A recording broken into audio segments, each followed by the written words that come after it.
Labbaik Allahumma labbaik, labbaik la syarika laka labbaik, innal hamda wan ni'mata laka wal mulk la syarika lak. Alhamdulillah, sahabat-sahabat surgaku, calon-calon dan alumnus sama haji dan umroh, alhamdulillah, calon-calon ahlul jannah insyaallah, alhamdulillah, Allahumma amin. Dari Abu Hurairah menceritakan bahwa Rasulullah SAW bersabda, satu umroh ke umroh berikutnya akan menghapuskan dosa-dosa yang terjadi di antara keduanya, dan tiada balasan yang pantas bagi haji yang mabrur selain surga. Hadis riwayat Bukhari Muslim. Abu Hurairah menceritakan bahwa dia mendengar Nabi Shallallahu Alaihi Wasallam bersabda, siapa yang menunaikan haji dan tidak mengucapkan kata-kata cabul dan tidak berbuat fasik, pasti dia akan kembali ke tanah airnya bersih dari dosa sebagaimana dia baru dilahirkan ibunya. Hadis riwayat Bukhari.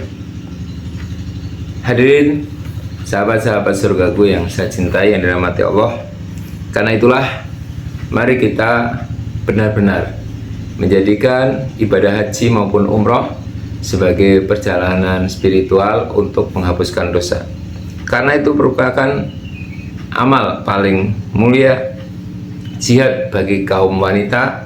Dan dengan haji, bukan karena kita kaya, bukan karena kita mampu, tapi insya Allah kita betul-betul ingin Allah ridho dengan harta yang telah dikaruniakan kepada kita, lalu kita gunakan harta itu untuk kita menolong agama Allah. Tentu kita harus mengubah cara pandang. Jangan sampai setelah kita haji seolah-olah kita nggak peduli, justru setelah kita haji dan umroh kita semakin peduli untuk membantu saudara kita di berbagai penjuru dunia, termasuk di Palestina. Karena di dalam sebuah riwayat dikatakan, wa man lam yahtam bi amril muslimin falaysa minhum. Siapa yang tidak peduli dengan urusan kaum muslimin, maka dia tidak termasuk golongan kaum muslimin tersebut. Karena itulah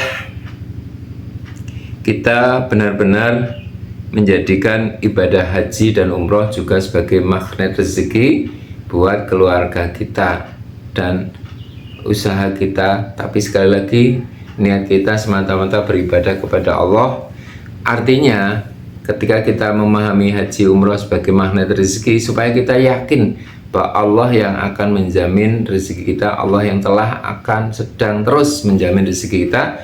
Dari Jabir bin Abdillah meriwayatkan bahwa Rasulullah Shallallahu Alaihi Wasallam bersabda, tunaikanlah haji dan umroh, karena dua ibadah ini akan menghapuskan kefakiran dan akan mengikis dosa, sebagaimana pandai besi membuang karat-karat yang melekat pada besi. Hadis riwayat Ibnu Majah dan Ahmad. Nah, oleh karena itu juga dalam ibadah haji ini kita punya spirit untuk bisa membebaskan Al-Aqsa. Kenapa?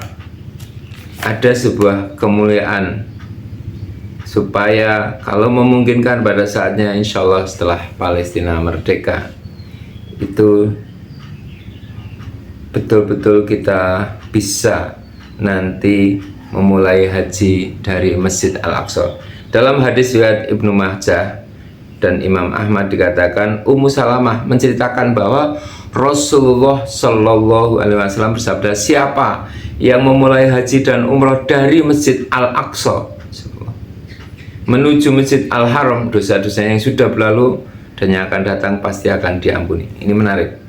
Jadi siapa yang memulai hajinya dari Masjidil Aqsa menuju Masjidil Haram, dosa yang telah lalu dan yang akan datang pasti akan diampuni. Silakan kita niatkan haji umroh kita untuk bebaskan Al-Aqsa, sehingga suatu saat ada saudara-saudari kita yang berangkat haji dari Al-Aqsa, dan itu pahalanya berarti seperti menghapuskan dosa yang telah lalu dan yang akan datang. Dan kita yang punya spirit untuk bisa berhaji dari Al-Aqsa pun akan bisa mendapatkan pahala karena usaha ikhtiar tersebut dimulai hari ini. Ini perspektif baru untuk kita bisa terus beribadah dengan sepenuh kesungguhan. Barakallahu fikum. Labbaik Allahumma labbaik, labbaik la syarika laka labbaik, innal hamda wan ni'mata laka wal mulk la syarika lak